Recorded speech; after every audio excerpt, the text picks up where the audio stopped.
kulanti wacan saaxiibada shirkadda socdaalka Super. Shirkadda socdaalka Super maanta waxay ka qayb qaadanaysaa barnaamijka toddobaadka hidaha iyo dhaqanka taasoo martigelisay jaamacadda BSU. Shirkadda Super waxay ka qayb qaadatay dhammaan dadka ka kala imanaya gobolada in ay keento magaalada Garowe.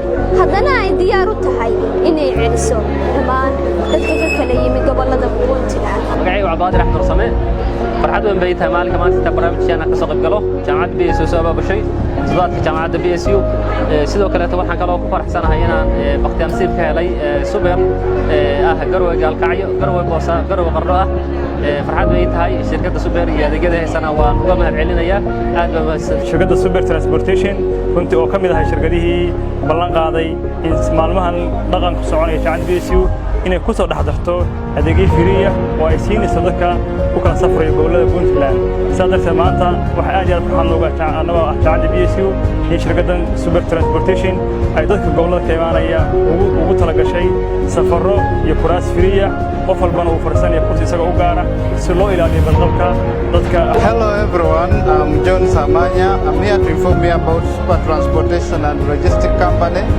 They are a transport service company. They transport people from Garowe to Galkayo, Hargeisa to Bosaso, and in their transport services they also transport cargo. So I encourage you to come and join them and support them and travel with them.